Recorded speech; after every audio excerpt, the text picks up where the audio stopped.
I stood beside my daughter's tiny white coffin, my hands trembling as I placed a single rose on top. The funeral director looked at me with pity as I scanned the empty chapel one more time. No parents, no brother, just me and 17-month-old Emma's final goodbye. My phone buzzed with a photo. Mom and Dad laughing poolside at my brother Tyler's backyard party, cocktails in hand. Mom's text read, "It's just a baby. Your brother's party matters more. Stop being dramatic." The minister cleared his throat, bringing my attention back to the present moment. He was a kind man, probably in his late 50s, with gentle eyes that seemed to apologize for not knowing my daughter. How could he? Emma had only been on this earth for 17 months. She had never attended this church, never giggled during a sermon, never tugged on my sleeve asking when we could leave. He spoke in generic terms about heaven and angels and God's plan. Each word felt hollow, echoing off the mostly empty pews. I counted the attendees again, though I had already memorized every face. Melissa, my best friend since college, sat in the front row holding a crumpled tissue. 2 coworkers from the marketing firm where I worked had come, sitting awkwardly in the back, clearly uncomfortable. That was it. 4 people total, including me, to say goodbye to my precious baby girl. The funeral home had set up at least 50 chairs. The emptiness of those chairs felt like a physical weight pressing down on my chest. I kept glancing at the door, some desperate part of me still hoping my parents would burst through, apologizing profusely, explaining there had been some terrible misunderstanding. But the door stayed closed. My phone buzzed again. I should have turned it off, but I could not stop checking it. Another photo. This one showed Tyler doing a cannonball into his pool, water spraying everywhere, his face lit up with joy. My brother was 32 years old, acting like a teenager. The caption read, "Best son ever. So proud of our boy." I felt bile rise in my throat. Emma had been sick for only 36 hours before she died. Bacterial meningitis, the doctors said. It happened so fast. One day she was laughing and playing with her stuffed rabbit. The next she had a fever that would not break. I rushed her to the emergency room when she started having seizures. The hospital staff worked frantically, but the infection was too aggressive, too fast. My husband would have been there with me. David would have held my hand, would have prayed with me, would have stood strong when I crumbled. But David died 6 months ago in a car accident on Interstate 40. A drunk driver crossed the median at 2 in the afternoon. Just like that, Emma lost her father, and now she was gone too. I called my parents the moment Emma was admitted to the intensive care unit. Mom answered on the 3rd ring. I could barely form words through my tears, but I managed to tell her that Emma was dying, that she needed to come right away. There was a long pause on the other end of the line. "Oh, honey," Mom said, her tone already preparing me for disappointment. "We are actually getting ready for Tyler's party. Remember? His big promotion party? We have been planning this for weeks." "Mom, Emma is dying," I repeated, my voice breaking. "Please, I need you." "Cynthia, do not be so dramatic," she said. "Babies get sick all the time. I am sure she will be fine. The doctors know what they are doing. We will come visit next week, I promise." I heard my father's voice in the background. "Is that Cynthia? Tell her we will call her tomorrow. We cannot miss Tyler's party. He specifically asked us to be there early to help set up." Emma died 3 hours later. I was holding her tiny hand when her heart stopped. The nurses cried with me. A doctor I had never met before put his hand on my shoulder and told me how sorry he was. But my parents were not there. My brother was not there. I was alone in that sterile hospital room, watching my daughter's chest stop rising and falling, with only strangers to witness my world ending. I called them again after Emma died. This time, Dad answered. I could hear music and laughter in the background. The party was in full swing. "Dad," I choked out, "Emma did not make it. She died." Another pause, then, "Oh. Oh no. That is terrible, honey. We are so sorry. But we are right in the middle of the party. Tyler's boss just arrived. Can we call you back later?" They did not call back later. I planned the funeral alone. I picked out the tiny white coffin alone. I chose the flowers alone. I wrote the obituary alone. And now I was sitting through the service alone. The minister finished his remarks and invited anyone who wanted to share memories to come forward. Nobody moved. Melissa squeezed my hand. What memories could anyone share? They barely knew Emma. My parents, who should have had a year and a half of memories, had only visited twice since she was born. Both times they had left after less than an hour, claiming they had other commitments. After the service, we went to the cemetery. The afternoon sun beat down mercilessly as they lowered Emma's coffin into the ground. I threw in a handful of dirt, the sound of it hitting the coffin nearly breaking me in two. Melissa held me up as my knees buckled. The funeral director handed me the rose arrangement to keep. We returned to my apartment afterward. Melissa helped me inside, and the sight of Emma's toys scattered across the living room floor shattered whatever composure I had left. Her pink sippy cup sat on the coffee table, still half full of juice. Her favorite stuffed rabbit lay on the couch where she had left it before we rushed to the hospital. I should go, Melissa said softly, her eyes red from crying. But call me if you need anything. Anything at all. After she left, I sat on the floor surrounded by Emma's things. That is when I tried calling my parents again. I do not know what I expected. An apology? An explanation? Some acknowledgement of what they had done? Mom answered, and her voice was bright, almost cheerful. "Oh, honey, the party was wonderful. You should have seen it. Tyler's boss was so impressed with the setup. They talked about golf for an hour. Networking, you know. This could really help Tyler's career.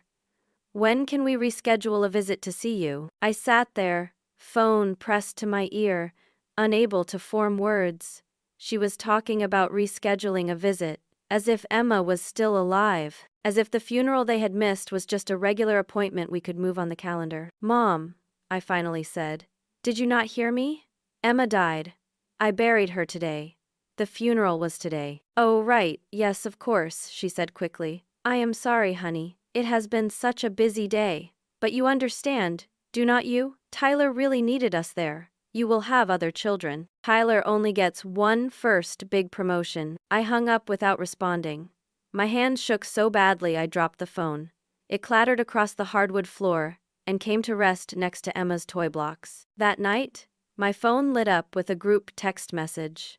It was the extended family chat, the one that included aunts, uncles, cousins, everyone. People were sending congratulations to Tyler, posting photos from the party, talking about what a success it had been. Then I saw it. My Aunt Karen had typed, "How's Cynthia doing? I heard her baby was sick." My mother's response appeared a moment later. "She's fine, just overreacting about some baby stuff. You know how dramatic she gets. Always has been overly emotional." I stared at those words. Overreacting, baby stuff, dramatic. My daughter was dead, and my mother was telling the entire family I was being dramatic about it. I scrolled through the rest of the messages. Not a single person reached out to me privately. Not one cousin sent a separate text to offer condolences. They had all seen my mother's dismissive message, and they had all accepted it. To them, I was just Cynthia, being dramatic again. The party photos kept coming throughout the night. Tyler holding up a beer, making a toast. Dad manning the grill, spatula in hand. Mom in her new sundress, laughing at something someone said. They looked happy. They looked like a perfect family having a perfect day. And somewhere in a cemetery across town, my daughter lay in the ground, put there while they ate burgers and did cannonballs, and celebrated a promotion that, at that moment, I did not even know was fake. 3 days passed in a fog. I could not eat. I could not sleep. I sat in Emma's nursery, holding her clothes, breathing in the fading scent of her baby shampoo. The company I worked for sent flowers and gave me bereavement leave, but I knew I would have to return eventually. The bills would not stop coming just because my world had ended. On the 4th day, I made a decision. I needed to confront my parents face to face. Text messages and phone calls were not enough. They needed to see what they had done. They needed to understand the pain they had caused. I drove 2 hours to their house in the suburbs. It was a beautiful spring morning, the kind of day that felt insulting in its cheerfulness. Birds sang. Flowers bloomed in the neighbor's yard. The world kept turning as if nothing had happened. My parents lived in a large colonial house, with a perfectly manicured lawn. Tyler's truck was parked in the driveway next to their sedan. Of course he was there. The golden child, still basking in the attention. I sat in my car for 10 minutes, gathering courage. In my bag, I had printed copies of Emma's funeral program, photos from the service showing the empty chapel, and a letter I had written explaining exactly what they had done and how it made me feel. I was going to be calm, rational, mature. I was going to make them understand. I knocked on the front door, Dad answered, and his expression immediately shifted from neutral to annoyed. Cynthia, we were not expecting you. Can I come in? He hesitated, then stepped aside. Your mother and Tyler are in the kitchen. I walked through the familiar hallway lined with family photos. Tyler's graduation pictures dominated the wall. Tyler in his football uniform. Tyler receiving an award at work. There were a few photos of me, relegated to the corner, mostly from childhood. None of Emma. Not a single picture of my daughter in their home. Mom was loading the dishwasher when I entered the kitchen. Tyler sat at the counter, scrolling through his phone. They both looked up. Oh, Mom said. Cynthia, this is unexpected. We need to talk. My voice came out stronger than I felt. Tyler smirked. Here we go. I ignored him and pulled out the funeral program, setting it on the counter. Emma's funeral was 3 days ago. You did not come. You chose a pool party over your granddaughter's funeral. Mom wiped her hands on a dish towel, not looking at the program. Honey, we explained this. Tyler's party was planned months in advance. We could not just cancel. Yes, you could have, I said. You absolutely could have. Your granddaughter died. Your only granddaughter. Dad crossed his arms. You need to stop being so selfish about this. Tyler worked hard for that promotion. It was important for us to show support. She was 17 months old, I said, my voice rising despite my intention to stay calm. She was a baby. She was your grandchild. How could you not come? Tyler laughed. Actually laughed. Sis, you are making this into such a big deal. The kid was sick anyway. These things happen. Not everyone gets a fancy funeral when they die. Something inside me snapped. Her name was Emma. She had a name. She was not just the kid or a baby. She was a person. She was your niece. And you are talking about her like she was nothing. You need to calm down, Mom said sharply. You are being completely unreasonable. Unreasonable? I could not believe what I was hearing. You skipped your granddaughter's funeral for a party. A pool party with cocktails and burgers and stupid cannonball contests. What is unreasonable is you. What is unreasonable is thinking a promotion party is more important than a funeral. That is enough, Dad said, his voice hard. You need to leave. No! I was shouting now, all pretense of calm gone. You need to hear this. You need to understand what you did to me. I buried my daughter alone. I stood in that cemetery with 4 people and lowered my baby into the ground while you were doing shots and playing pool volleyball. Tyler pulled out his phone and pointed it at me. I did not realize what he was doing at first. I was too angry, too hurt, too desperate to make them understand. You are monsters, I said. All of you. You are terrible people, terrible grandparents, terrible parents. How can you live with yourselves? We are calling the police if you do not leave right now, Mom said. You are clearly having some kind of mental breakdown. Mental breakdown? My daughter died. Your granddaughter died. I am not having a breakdown. I am grieving. Something you would understand if you had bothered to show up. That is it, Dad said, reaching for his phone. I am calling the police. You are trespassing and becoming threatening. Threatening? I have not threatened anyone. But Tyler was already at the door, holding it open. Time to go, sis. Get some help. Seriously. You are acting crazy. I looked at the 3 of them standing there, unified against me. My own family. The people who were supposed to love me, support me, be there for me, in the worst moment of my life. And all I saw was coldness, indifference, annoyance that I had interrupted their day. I grabbed my papers off the counter and left. Tyler slammed the door behind me so hard the wreath shook. I sat in my car and cried for 20 minutes before I could see well enough to drive home. I thought confronting them would bring some kind of closure, some kind of acknowledgement. Instead, I felt worse, smaller, more alone than ever. 2 hours later, I discovered just how much worse it could get. Melissa called. Her voice panicked. Cynthia, have you been online? Have you seen what Tyler posted? I had not checked social media. I had been curled up on my couch, staring at nothing. What did he post? Oh God. You need to see it. I am sending you the link. The video appeared on my phone. It was me in my parents' kitchen, but the editing was brutal. It started right when I was screaming about them being monsters. It showed me yelling, gesturing wildly, looking completely unhinged.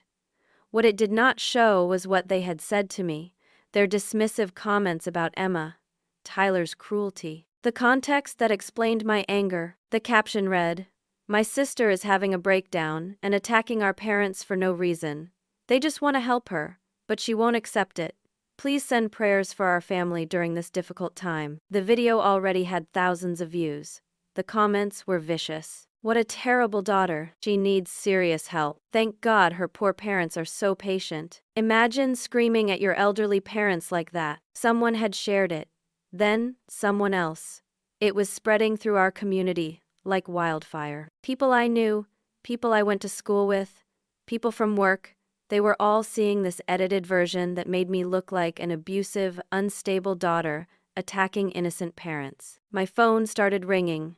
First, it was my Aunt Karen. "Cynthia, what on earth is going on?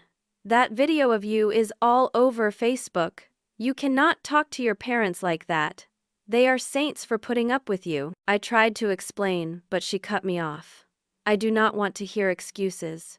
You need to apologize to them immediately. This is embarrassing for the whole family." Then Uncle Jim called. Then Cousin Sarah. Then people I barely knew. Everyone had seen the video. Everyone had an opinion. And every single one of them blamed me. Nobody asked why I was upset. Nobody asked about Emma. Nobody questioned why my parents had not been at the funeral. They saw what Tyler wanted them to see. A crazy woman having a meltdown. I tried posting my own explanation on social media, but Tyler had beaten me to it. He had already posted screenshots of text messages, but they were edited, taken out of context, or completely fabricated. They made it look like I had been hostile to my parents for months, refusing to let them see Emma, blaming them for David's death, spiraling out of control. People I thought were friends started commenting things like, "I always knew something was off about her, and she seemed unstable at work too." By midnight, the video had 50,000 views. Local news pages had picked it up. Someone created a GoFundMe for my parents to help them deal with their troubled daughter. It raised $3,000 in the first 4 hours. I had gone to my parents hoping for understanding, hoping for accountability, hoping for some shred of empathy. Instead, I had given Tyler ammunition. I had given them proof that I was the problem. I had made everything infinitely worse. And the worst part? There was nothing I could do about it. Any attempt to defend myself just made me look more unstable. Any explanation sounded like excuses. Tyler had won. My parents had won. And I had lost not just my daughter, but my reputation, my family, and any chance of being believed. I turned off my phone and sat in the dark, wondering how my life had become this nightmare. I stayed home for a week, too afraid to face the world. But eventually, the bills demanded attention. Emma's hospital bills alone were over $80,000. David's death had left me with our mortgage and his medical debts from the accident. The life insurance policy was still tied up in probate, some legal complication I did not fully understand. I had to go back to work. Walking into the office felt like walking through fire. People stopped talking when I entered the room. They stared, then quickly looked away. Someone whispered to someone else. I caught the words, "video" and "parents." My coworker Janet approached my desk mid-morning. "Hey, are you doing okay? That video was pretty intense." "It was taken out of context," I said quietly. She nodded, but her expression said she did not believe me. "Well, if you need anything." But I could tell she would not be offering anything. Nobody would. At 11, my manager called me into his office. Richard was a decent man, usually fair, but today his face was serious. "Cynthia, I want you to know we are here to support you through this difficult time. Thank you." That being said, there have been some concerns raised. The video that is circulating has made some people uncomfortable. We have had clients ask about it. My stomach dropped. "Richard, that video does not show the whole story. My daughter died. My parents did not come to the funeral. I was upset. I understand emotions run high during grief, but the optics are concerning. Several people have suggested you might benefit from additional time off. I need to work. I have bills. Of course, he shifted uncomfortably. However, HR has requested that you undergo an evaluation. Just standard procedure when there are concerns about an employee's well-being. An evaluation? With the company psychiatrist? It is nothing to worry about. Just a formality. Until you complete it and are cleared, we are going to have to put you on mandatory leave. You are firing me? No, not firing. Just a temporary leave. Paid, of course. Well, partially paid. You will receive 60% of your salary while on leave. 60%. I was already drowning in debt, and now I was losing 40% of my income. How long will this take? The evaluation could take a few weeks to schedule. Then we will see what the doctor recommends. Could be a month, could be longer. I left his office in a daze, packed my desk items into a box while everyone watched. Nobody said goodbye. The bills piled up fast. The mortgage company sent a late notice. The hospital sent another statement. The credit card companies started calling. I had been 3 months behind on the mortgage before Emma died, draining my savings to cover David's final expenses and Emma's medical care before the insurance processed. Now I was 4 months behind. The evaluation appointment finally came. The company psychiatrist was a woman named Dr. Patterson. She was professional, but distant. She asked questions about the video, about my relationship with my parents, about my grief. I tried to explain everything, but I could hear how it sounded. Paranoid, defensive, unstable. She prescribed medication for anxiety and depression, recommended continued therapy, wrote in her report that I was experiencing complicated grief with possible anger management issues. She cleared me to return to work after 6 weeks, but the damage was done. Richard called to say they were restructuring my department and my position was being eliminated.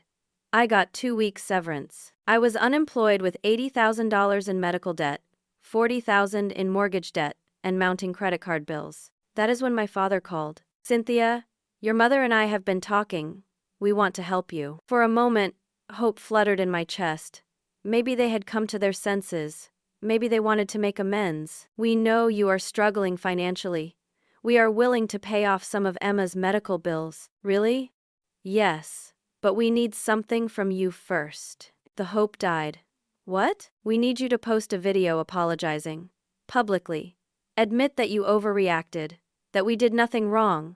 That you were dealing with grief in an unhealthy way. Clear our names. Fix the damage you have done to our reputation. The damage I have done? Tyler's video has caused us some embarrassment in our community. People are asking questions. We need you to set the record straight. Tell everyone we are good parents and grandparents, that we tried to help you, and you pushed us away. But none of that is true. It is your choice, Cynthia. We can help you financially, or you can continue to struggle, but we will not help someone who is slandering us. I hung up on him. 2 weeks later, the foreclosure notice arrived. The bank was taking my house. I had 30 days to vacate. The same day, I received legal documents. David's parents were contesting his life insurance policy. They claimed he would have changed the beneficiary before he died, that our marriage had been troubled. It was not true, but they had hired an expensive lawyer. My public defender told me it could take years to sort out, and I might lose. Then came the worst documents. My parents had filed for grandparents' rights, posthumously. They were claiming I had denied them access to Emma while she was alive, and that this had caused them severe emotional distress. They were suing me for $50,000 in damages, plus legal fees. The lawyer representing them was a friend of Tyler's. The letter from their attorney was clear. Settle now for $50,000, or they would take me to court and destroy me. They had evidence of my instability. The viral video, the psychiatric evaluation. They would argue I had been an unfit mother who kept Emma from her loving grandparents. They would win, and then they would take everything. I sat in my soon-to-be foreclosed house, holding these papers, and realized I had no money for a lawyer. The public defender I consulted told me bluntly, given the viral video and your psychiatric evaluation, a judge will likely rule in their favor. My advice is to settle. I do not have $50,000. Then they will garnish your wages for the rest of your life. Every attempt I had made to fight back had made things worse. Going to their house gave Tyler footage for his video. The video made me look unstable. Looking unstable cost me my job. Losing my job put me in financial ruin. And now, from that ruin, my parents were going to extract even more. Tyler posted a family photo that evening. Him, Mom, and Dad, all smiling. The caption read, "Family is everything. Grateful for the people who have always been there." 2,000 likes. Someone commented, "You are so lucky to have such wonderful parents." Tyler's reply, "I know. Some people do not appreciate what they have." I knew he meant me. I had lost my husband. I had lost my daughter. I had lost my job, my home, and my reputation. And now I was about to lose the last thing I had, my future. Because even if I declared bankruptcy, even if I walked away from everything, I would still owe my parents $50,000 I would never have. They had won, completely and utterly, and I had no idea how to fight back anymore. The motel room smelled like cigarettes and desperation. It was all I could afford, $50 a night, paid week by week in cash. My belongings fit into my car: clothes, Emma's ashes in their simple urn, a few photos, and David's old laptop. I had been living there for 3 weeks. The bankruptcy hearing was scheduled for 2 days from now. My parents' lawsuit was proceeding. Tyler's restraining order request had been granted after I tried messaging 3 people who attended the pool party, asking if they would testify about what my parents said. Tyler claimed I was harassing his friends. The judge agreed. I could not go within 500 feet of anyone in my family. I could not contact anyone who had been at Tyler's party. Every legal avenue had been cut off. Melissa had stopped returning my calls. Her husband told her I was too much drama, that being associated with me was damaging their reputation. She sent one final text. "I am so sorry, Cynthia. I love you, but I have to protect my marriage. I hope you understand." I understood.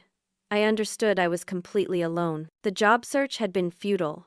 Every application required references. And when potential employers searched my name online, Tyler's video was the first result. 3 interviews had ended abruptly when they recognized me. I spent my days in the motel room, staring at the water-stained ceiling, wondering how life had become this. My phone was about to be shut off. My car insurance had lapsed. I was surviving on vending machine food and whatever I could buy at the dollar store. That night, I went through David's laptop one more time. I had been using it to search for jobs, but mostly I looked at old photos of him and Emma. It was torture, but I could not stop. I opened his email to see if there were any important documents I needed for the bankruptcy filing.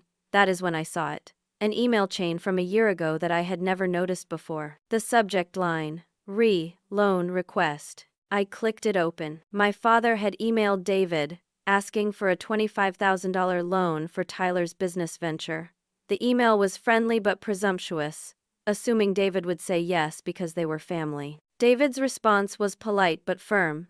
"I appreciate you thinking of me, but I am not comfortable loaning that amount of money for a business without seeing a detailed plan and financials. Tyler has had 3 ventures fail in the past, and I need to protect my family's financial future." Dad's reply was ice cold. "I see. So you do not consider us family. Good to know where we stand. You will regret this decision. In this family, we take care of those who take care of us." There were more emails. Mom complaining about me marrying David, saying he was not good enough, that I had always made poor choices. Tyler's emails to David were cruel, mocking, calling him a failure for working in middle management instead of climbing the corporate ladder. One email from Tyler made my blood run cold. "Cynthia has always been the weak link. Our parents know it. I know it. Soon she will know it too." I kept reading. There were responses from David, always measured, always trying to keep the peace. But the hostility from my family was unmistakable. Then I found something else. A folder labeled Family Documents. Inside were scans of old papers. Birthday party receipts. Tyler's 10th birthday cost $4,000. My 10th birthday had cake from a grocery store. Tyler's 16th birthday was a catered event at a country club. Mine was pizza with 3 friends. College fund statements. Tyler received $80,000. I received $5,000 with a note. You can take out loans for the rest. Business loans from my parents to Tyler. 3 failed businesses. They had given him $70,000 total over 5 years. When I asked them for help with my wedding down payment, they told me they could not afford it. David had been documenting it. He had seen the favoritism, the inequality, the way my family treated me versus Tyler. He had kept evidence because he knew, even then, that someday I might need proof. I started crying, holding the laptop to my chest.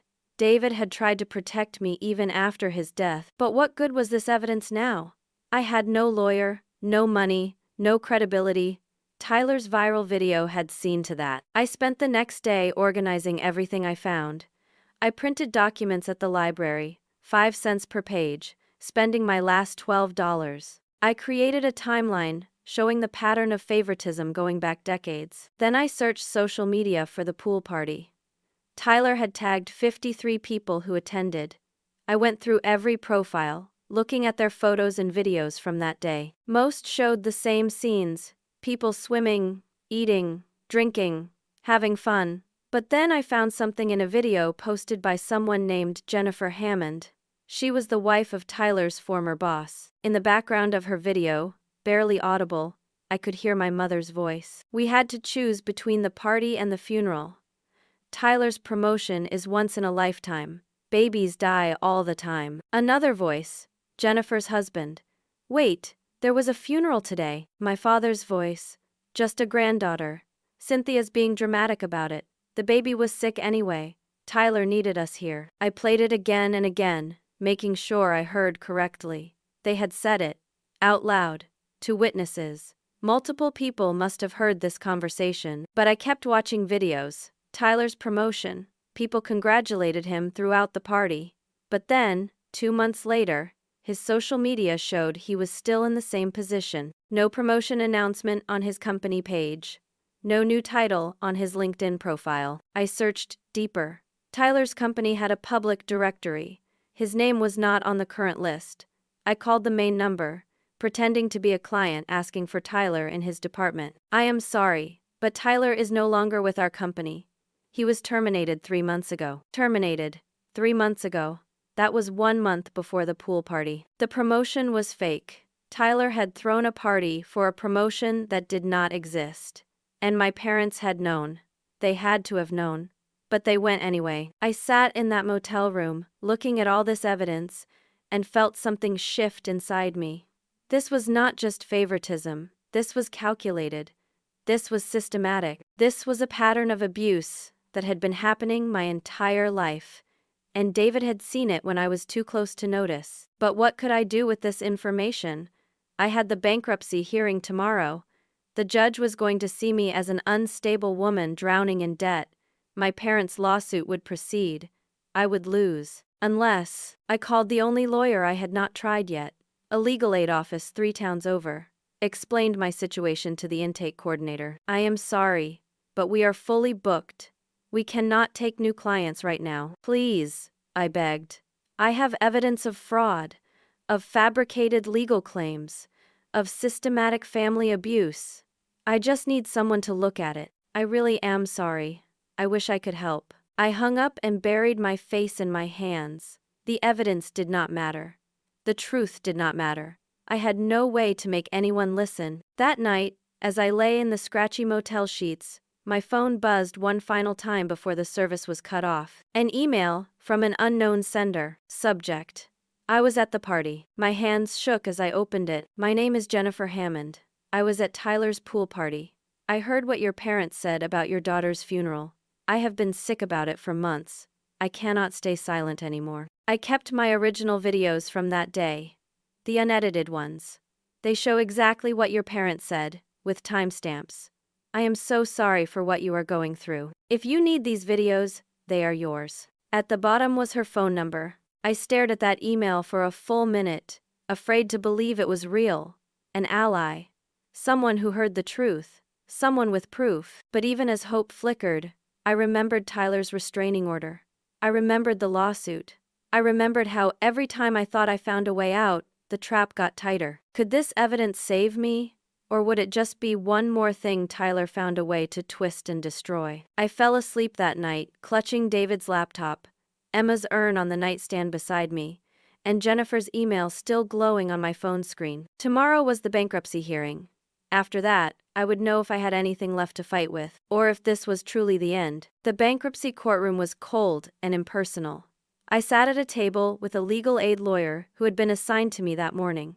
She had 15 minutes to review my case before we went before the judge. "This is a mess," she muttered, flipping through papers. "I know. Your parents are suing you for emotional damages over a dead child?" "Yes." She looked at me with something between pity and disbelief. "That is one of the cruelest things I have ever seen." But cruel did not mean illegal. And when my parents' lawyer stood up and presented their case, it sounded convincing. He showed the viral video of me screaming at them. He referenced my psychiatric evaluation. He presented Tyler's evidence of text messages showing I had kept Emma away from them. The messages were fabricated. I knew it, but they looked real. Timestamps, proper formatting, convincing language. Tyler had spent time making them believable. "My clients are elderly, grieving grandparents," their lawyer said smoothly. "They tried repeatedly to see their granddaughter, but Miss Cynthia denied them access. After the child's tragic death, they attempted to reconcile, and Miss Cynthia responded with violence and verbal abuse. The emotional toll has been severe. They are asking for $35,000 in damages, a reduction from their original request, showing their mercy and desire for family healing." The judge looked at me. "Do you have representation?" My legal aid lawyer stood. "Your Honor, I was only assigned this case this morning. I request a continuance to properly prepare a defense." "Denied. This is a straightforward bankruptcy hearing. Present your defense now, or accept the ruling." My lawyer looked at me helplessly. "Your Honor, my client is a widow who lost her infant daughter. She has been the victim of an orchestrated campaign to destroy her reputation. The evidence presented by the plaintiffs is suspect at best." "Do you have proof it is suspect?" "Not with me at this moment, Your Honor." "Then I have to consider the evidence as presented." It was happening. Right in front of me. The judge was going to rule for my parents. I could see it in his expression, in the way he looked at me like I was the problem. "Your Honor," I said, standing up.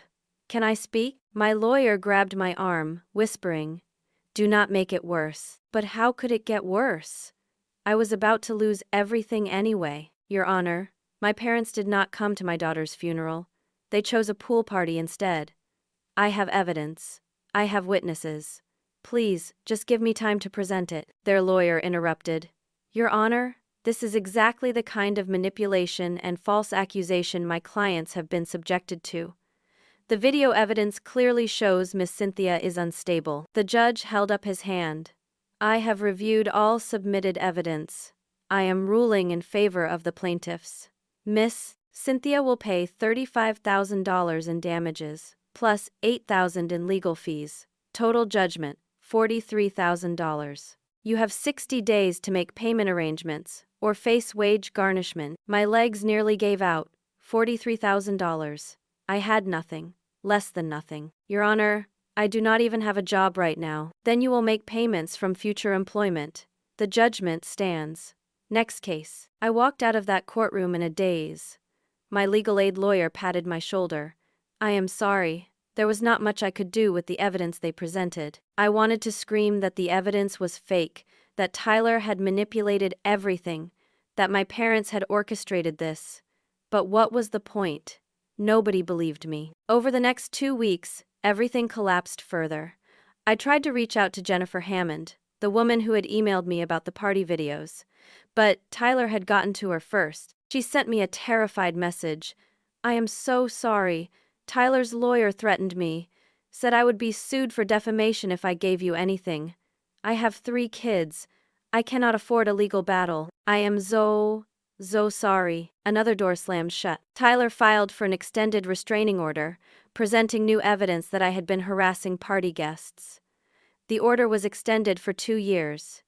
If I violated it, I would face criminal charges. My car broke down. I could not afford to fix it. I could not get to job interviews without a car. I was trapped in that motel, slowly running out of money for rent. The hospital social worker called. She had heard about my situation and wanted to help. She suggested I check into a psychiatric facility voluntarily. You have been through so much trauma. You need intensive support. I knew what she was really saying. She thought I was suicidal. Maybe I should have been. But I was too angry to die, too angry to let them win. Then I got sick. Stress-induced, the emergency room doctor said. Dehydration, exhaustion, possibly a minor heart episode. They kept me for 3 days. The bill was $12,000. More debt I would never pay. When I got back to the motel, there was an eviction notice on my door. I had missed a payment. I had 48 hours to leave. Melissa's husband had made her cut all contact. My extended family had completely sided with my parents. Even the few coworkers who had been friendly before had stopped responding to messages. I had nothing. No home, no car, no job, no friends, no family, just Emma's ashes and the clothes I could carry. I sat on that motel bed and finally let myself break completely. I sobbed until I could not breathe, until my chest hurt, until I thought maybe this was how I would die. Not from anything dramatic, just from the weight of it all finally crushing me. That night, Tyler showed up. I heard the knock and opened the door without thinking. He stood there, swaying slightly, drunk. His eyes were glazed but triumphant. "Can I come in?" "No. Come on, sis. I want to talk." "Leave." He pushed past me anyway, stumbling into the small room. He looked around, taking in the peeling wallpaper, the stained carpet, my few belongings in garbage bags. "Wow. You really hit rock bottom, huh?" "Get out, Tyler." He laughed. "You still do not get it. You never got it. Mom and Dad never loved you. They only had you because they felt like they should have 2 kids. But I was always the one they wanted." "I know. Do you? Do you really?" He pulled out his phone. "I have been planning this for years. Every success you had, I made sure they knew it was nothing compared to mine. Every time you needed help, I convinced them you were just being needy. Every time you tried to have a relationship with them, I poisoned it." "Why?" My voice cracked. "What did I ever do to you? You existed." He said it so simply, as if it explained everything. "You took attention that should have been mine. Money that should have been mine. Time that should have been mine. So I made sure you paid for it." He showed me his phone. Screenshots of our text conversations, but edited, twisted, made to look like I had said horrible things I never said. These went to everyone who matters. Your employers, your friends, extended family. This is how I destroyed your reputation. And the best part? You can never prove they are fake. The timestamps are real. The numbers are real. Just the words are changed. I stared at him. This person I had grown up with, shared a childhood with. How had I never seen the hatred? "The promotion party," I said. "It was not real." "Of course not. I got fired 3 months before that. Embezzlement. Just a little bit, nothing major. But I needed a cover story. And I needed to make sure that when your brat died, nobody would care. So I threw a party the same day as the funeral. Genius, right? You are sick. I am successful. There is a difference." He swayed closer. "Mom and Dad gave me $150,000 last week. Their entire retirement. They think I am investing it for them. But I am in Mexico by Friday. New life, new name. They will figure it out eventually. But by then, you will be blamed for that too. They will know it was you. Will they? Or will they see their poor son who was trying to help them invest and got scammed because his crazy sister convinced him to make a bad investment? I have emails ready to send from your address. I have fake investment documents with your signature. When I disappear, you are going to look like you masterminded the whole thing." I took a step back. "You cannot do this." "I already did." He pulled out a small camera from his jacket. "And I have been recording this whole conversation.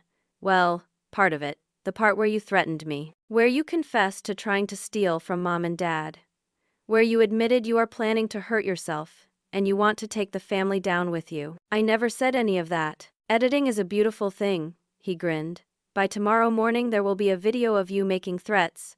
The police will have to investigate. And when they do, they will find all the evidence of your guilt. You will go to jail, Cynthia. and I will be on a beach somewhere, drinking margaritas with Mom and Dad's retirement money." He stumbled toward the door, then turned back.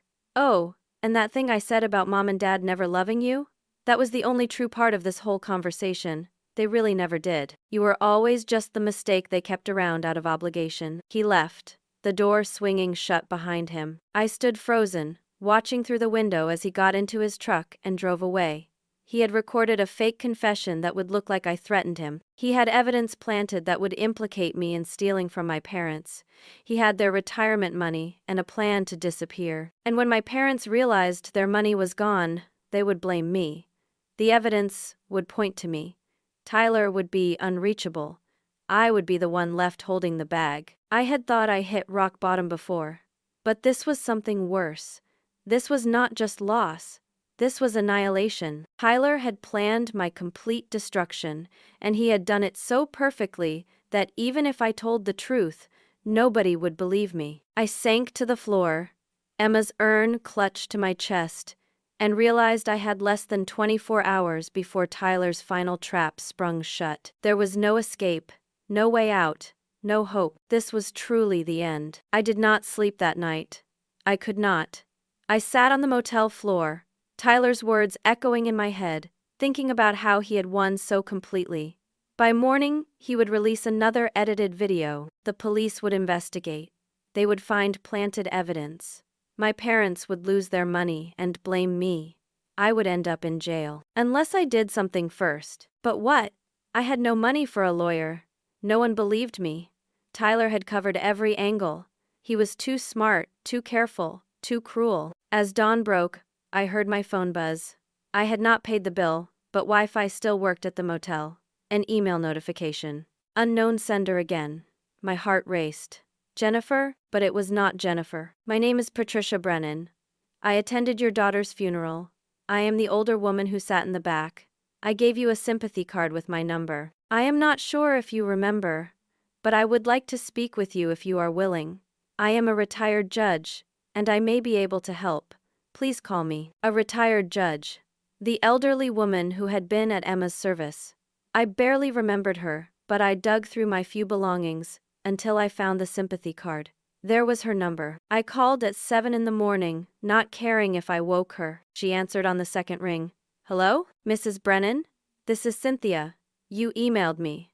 You said you could help." "Yes, dear. Can you meet me for coffee this morning? There is a diner on Route 22. Maggie's. Do you know it? I do not have a car right now. I will send a ride service for you. 8 o'clock work?" I agreed, not understanding but desperate enough to try anything. The diner was quiet when I arrived. Patricia Brennan sat in a corner booth. She was in her mid-70s, with silver hair pulled back in a bun and sharp, intelligent eyes. She stood when she saw me and offered a gentle hug. "Thank you for meeting me," she said. "Please sit. Order whatever you would like. It is on me." I ordered coffee and toast, too nervous to eat but not wanting to be rude. "I need to explain something," Patricia said once the waitress left. "I lost my daughter, 43 years ago. She was 19 months old. Meningitis. Same as your Emma. My parents did not come to the funeral. They thought it was bad luck to attend a baby's funeral. They told me to get over it and have another child." I stared at her. I had no idea. It destroyed me for years. I eventually became a lawyer, then a judge, specifically to understand justice and fairness in family matters. I have seen patterns of family abuse and manipulation for decades. When I saw you standing alone at Emma's funeral, I knew. I saw the same isolation I experienced. "Why are you telling me this?" "Because I want to help you. I still have connections in the legal community. If you are willing to share your story, I would like to review your situation." Over the next 2 hours, I told her everything. The funeral, the pool party, the viral video, Tyler's confession, my parents' lawsuit, the bankruptcy, the restraining order. All of it. Patricia listened, taking notes, asking clarifying questions. When I finished, she sat back. "Tyler made a mistake coming to you drunk last night. Arrogance makes people sloppy. He thinks he has won, so he got careless. But he recorded it. He is going to edit it and use it against me. That is what he thinks. But I know a lawyer who specializes in exactly this kind of family exploitation and fraud. Her name is Christine Hayes. She takes pro bono cases when there is clear evidence of systemic abuse. And dear, your case has evidence. Everything I have. Tyler has twisted. Not everything. You have David's laptop with the documented pattern of favoritism. You have the party timeline proving your parents could have attended both events. You have the employment records showing Tyler's promotion was fake. That is a start. She made a call right there at the table. Christine? It is Patricia. I have a case for you. Emergency level. Can you meet us today? 2 hours later, I was sitting in Christine Hayes' office. She was in her mid-40s, professional, but warm. She listened to my story, reviewed the documents I had, and then made several calls. By late afternoon, she had subpoenaed Tyler's phone records. By evening, she had discovered something stunning. Your brother has been running a scam for 5 years, Christine said, spreading papers across her desk. The failed businesses your parents funded were not failed businesses. They were shell companies. Tyler was laundering money from his employer. He has been skimming funds and filtering them through fake businesses that your parents thought they were investing in. They did not know? No. They genuinely believed they were helping Tyler build companies. He was using them. When his employer caught on, they fired him quietly to avoid scandal. But Tyler owed them $200,000 in restitution. That is why he threw the fake promotion party. He needed to maintain appearances while he figured out how to get more money. My parents gave him their retirement. $150,000. Wired 3 days ago. Tyler booked a flight to Mexico for tomorrow morning. He is planning to disappear. My head spun. Can you stop him? I already filed an emergency motion. There is a warrant being issued for his arrest as we speak. Fraud, embezzlement, elder abuse. He is not getting on that plane. What about the lawsuit? What about the evidence he planted? Christine smiled grimly. That is where it gets interesting. I subpoenaed Tyler's cloud storage. He is like most criminals. Arrogant and sloppy with digital footprints. He kept the original, unedited videos. All of them. Including the real recording from last night where he confessed everything to you. But he said he edited it. He did. But he kept the original too, in his backup files. And those files are now evidence. We have proof of every piece of fabrication. The fake text messages. The edited viral video showing only your response, and not what your parents said to provoke it. The planted evidence for the lawsuit. All of it. For the first time in months, I felt something other than despair. Does this mean I can fight back? It means we already are. Emergency hearing is scheduled for tomorrow morning. Judge Wilson is presiding, and he does not tolerate family exploitation. I sent him a preliminary brief an hour ago. What about my parents? They still won the lawsuit. That judgment is about to be overturned. Fraud in the inducement. Once we prove Tyler fabricated evidence, the entire case collapses. You will owe nothing. I could not speak, could not process. After months of losing, of everything getting worse, suddenly the tide was turning. There is one more thing, Christine said carefully. Your parents. They are victims of Tyler too. He stole their money. He manipulated them for years. But they also chose to skip your daughter's funeral. They also dismissed your grief. The law can address the financial crime, but the emotional damage is something else. You will have to decide how you want to handle that. That night, I stayed at Patricia's house. She insisted. Said I needed a safe place before the hearing. She made up a guest room and brought me tea, and told me stories about her daughter, the one she lost so long ago. You never stop grieving, she said. But you learn to carry it differently, and sometimes you find justice. Not the justice you wanted, but justice nonetheless. The next morning, the courtroom was full. My parents were there, looking confused and scared. Tyler was brought in by police, handcuffed. His confident smirk was gone. Judge Wilson reviewed Christine's brief, then looked at Tyler. I have rarely seen such calculated cruelty. Defrauding your own parents. Fabricating evidence against your sister. Exploiting a family tragedy for personal gain. The charges against you are extensive. Tyler tried to speak, but his public defender advised him to stay silent. The judge turned to my parents. As for you two, you are victims of fraud. Your money will be recovered when possible. However, you also participated in a lawsuit based on false evidence. The judgment against your daughter is hereby vacated. You owe her $15,000 in legal fees. And frankly, you owe her an apology that no court can mandate." My mother started crying. My father sat frozen. The judge looked at me. "Miss Cynthia, I am sorry for your loss and for the additional trauma inflicted by your own family. Justice here is incomplete, but it is something. Do you wish to make a statement?" I stood, my legs shaky. I looked at my parents. They looked old suddenly, broken. "You did not come to Emma's funeral," I said, my voice steady.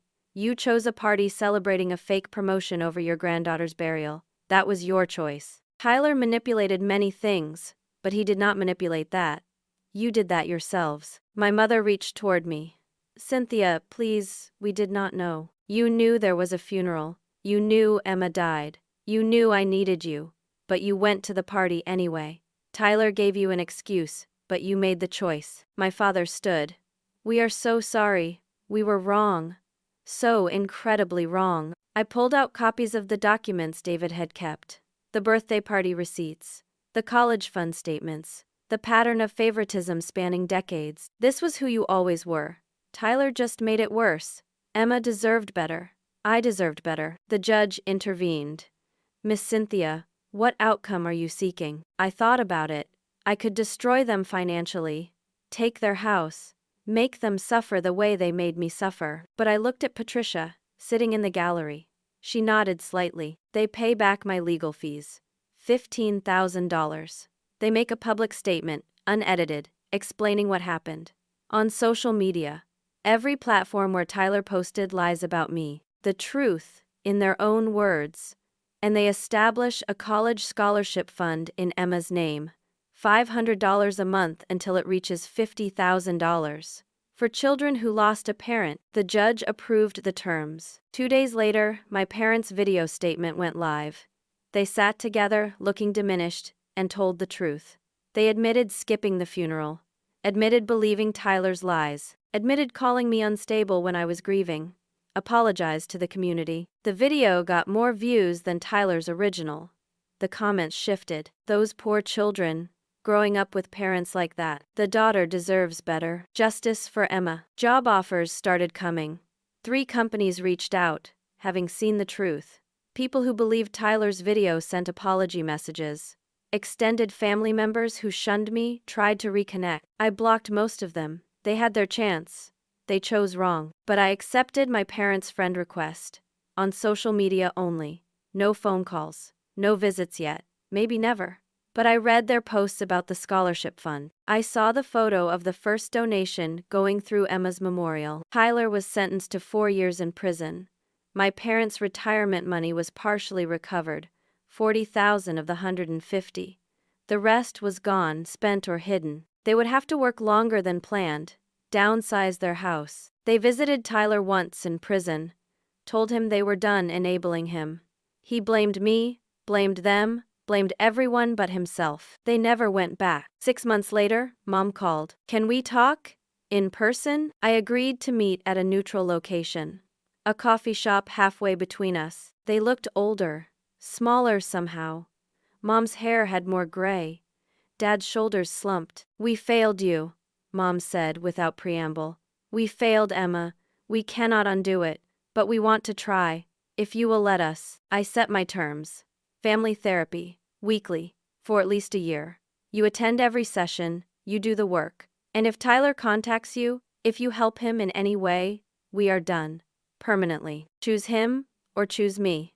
Not both. They agreed. Therapy was hard, painful. Some sessions I left angry, convinced it was pointless. But slowly, achingly slowly, something shifted. They started acknowledging patterns, started admitting truths, started grieving for Emma. Finally, months too late. It was not enough. It would never be enough.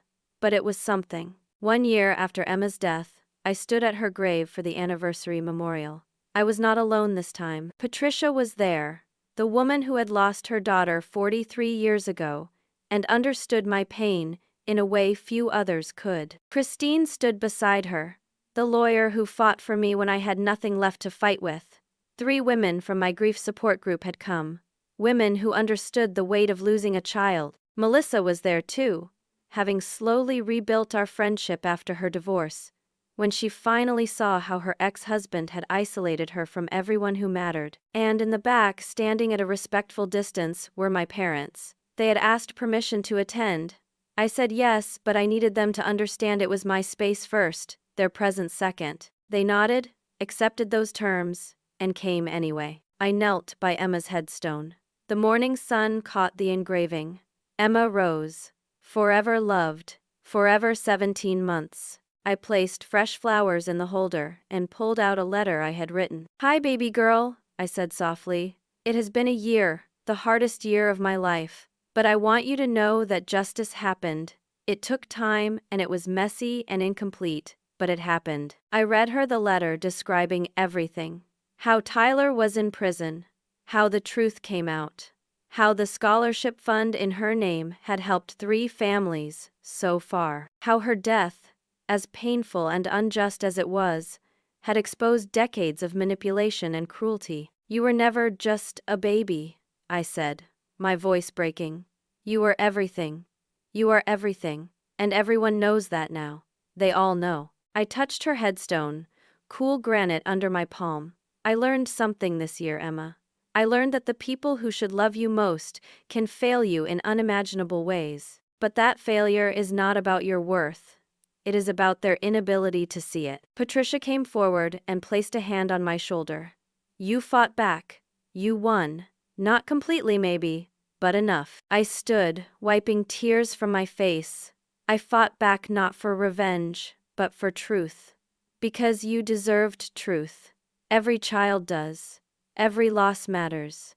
Every person matters." I turned to face the small group gathered. I spent so long thinking I was alone, that nobody cared, but then I found people who did. People who showed up. People who fought for me when I had nothing left to fight with. Christine smiled. "You had plenty left to fight with. You just needed someone to believe you." I learned I was stronger than I thought, I continued. Stronger than they wanted me to be. They tried to break me. They almost succeeded. But Emma, you taught me something in your 17 short months. You taught me that love is worth fighting for. That truth is worth fighting for. That justice, even when it comes too late, is worth fighting for. I looked back at my parents. They stood with their heads bowed, tears streaming down both their faces. Mom met my eyes, and I saw real remorse there, real grief. It was not enough to erase what they did, but it was something. "Actions have consequences," I said, speaking to all of them now. My parents learned that the hard way. They learned that choosing a pool party over their granddaughter's funeral had a price. They learned too late. But they learned. I walked to the edge of the gathering, looking out at the cemetery stretching in all directions. Hundreds of graves, hundreds of stories, hundreds of losses. If you are listening to this, and you have lost someone, if you have been betrayed by family, if you have been told your pain does not matter, I want you to know something. You are not alone. You are not crazy. You are not being dramatic. Your grief is valid. Your anger is justified. Your pain is real. I turned back to Emma's grave one more time. And if you have to fight for recognition, for justice, for basic human decency from the people who should give it freely, then fight. Because you deserve it. Your lost loved one deserves it. The truth deserves it. The sun broke through the clouds then, casting light across the cemetery. It felt symbolic, almost too perfect, but I took it as a sign anyway. "Thank you for making me a mother," I whispered to Emma. "Even if it was only for 17 months, you changed everything. You showed me what unconditional love looks like. And you taught me, in death, how to fight for what matters." I kissed my fingers and pressed them to her name on the stone. The group walked with me back to the parking area. Patricia linked her arm through mine. "What will you do now?" "Live," I said simply. "Build a life Emma would be proud of. Maybe become an advocate for other people going through family exploitation. Maybe help others fight back when they think they cannot." "You would be good at that," Christine said. Melissa hugged me tight.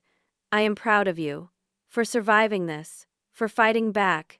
for not letting them win. They did not win, I agreed. Tyler is in prison. The truth is out, and I am still standing. My parents approached hesitantly. Cynthia, Dad said, could we have a moment? The others stepped away, giving us privacy. Mom spoke first. We know we cannot fix what we did. We know therapy is not enough. But we want you to know we think about Emma every day. We regret every moment we were not there for her. For you. The scholarship fund, Dad added. We added an extra $200 this month. We want to increase our contributions. To honor Emma. To try to do something meaningful. I looked at them. These flawed people who gave me life and then failed me at every turn. I felt anger still, hurt that would never fully heal, but also, surprisingly, a tiny seed of something else. Not forgiveness, not yet, maybe never, but possibility. The possibility that people could change, that accountability could lead to growth, that even the worst betrayals could, eventually, lead to something like understanding. Keep coming to therapy, I said. Keep doing the work, do not make promises, just show up. We will, Mom said. We promise. No more promises, just actions. They nodded and returned to their car. I stood in the parking lot, between two worlds. The past, full of pain and betrayal and loss. The future, uncertain but somehow lighter than before. Patricia appeared beside me. Ready? Yes. We drove to breakfast at Maggie's Diner, the place where this all started to turn around. Over pancakes and coffee, we talked about starting a nonprofit, support for families dealing with grief and exploitation, legal resources for people like me who had nowhere to turn. Emma's Fund, Patricia suggested. In her honor, Emma's Fund, I repeated. I like that. By the time I left the diner, we had a plan, a purpose. A way to turn unimaginable pain into something that could help others. As I drove home, passing the cemetery where Emma rested, I thought about how strange life was, how the worst moments could somehow lead to the most important work, how loss could create connection, how fighting back, even when it seemed pointless, could change everything. I had lost my daughter. I had lost my husband. I had almost lost myself. But I survived. I fought, I won, and now, I would make sure others could do the same. Emma was 17 months old when she died. She would never grow up, never go to school, never live the life I imagined for her. But her impact would ripple outward. The scholarship fund would help dozens of children. Emma's fund would support hundreds of families. Her story, as painful as it was, would matter. Because she mattered. Every child matters. Every loss matters. Every person fighting for justice matters. And I would spend the rest of my life making sure people knew it. As I pulled into my new apartment complex, modest but mine, paid for with my new job income, I felt something I had not felt in over a year. Peace. Not happiness. Peace was different. Peace was acceptance that life would never be what I planned. Peace was knowing I could carry grief and still move forward. Peace was understanding that justice was messy and incomplete, but still worth fighting for. I unlocked my door and walked into my small living room. Emma's urn sat on the mantel, surrounded by photos of her short life. David's picture was there too. My people, my family, the ones who mattered most. I made myself tea and sat on the couch. Emma's stuffed rabbit in my lap. The same rabbit she held the night before she got sick. We did it, I told her. We showed them. They know now who you were, what you meant, what they lost by not showing up. Outside, the world kept turning. People went about their days. But in my small apartment, in that moment, I let myself feel everything. The grief, the anger, the hard-won peace. The determination to make her short life count for something. I had survived the worst thing that could happen to a parent. I had lost my child and been betrayed by my family in the same breath. I had been destroyed, publicly humiliated, financially ruined, and left completely alone. But I was still here, still breathing, still fighting, still believing that truth and justice mattered. And that, I realized, was its own kind of victory. So I ask you, if you are listening to this story, if you have made it this far, Have you ever had to fight back against people who were supposed to love you? Have you ever stood alone when you needed support most? Have you ever discovered strength you did not know you had? If this story resonated with you, please leave a comment sharing your thoughts or your own experiences. You are not alone in these struggles. Your voice matters. Your story matters. If you found value in hearing Emma's story and my journey toward justice, please consider liking this video. It helps others who need to hear it find their way here. And please subscribe to this channel. There are more stories coming, more truths that need telling, more battles that need witnessing. By subscribing, you become part of a community that believes in justice, truth, and the power of fighting back. Finally, if you know someone who needs to hear this, someone dealing with family betrayal or grief or injustice, please share this story with them. Sometimes, knowing someone else survived the unsurvivable makes all the difference. Thank you for listening to Emma's story. Thank you for witnessing my pain and my triumph. Thank you for being part of a community that believes every child matters, every loss matters, and every person fighting for justice deserves to be heard. May you find your own strength when you need it. May you find allies when you feel alone. And may you never stop fighting for truth, no matter how impossible it seems. Take care of yourselves. And remember, you are stronger than you know.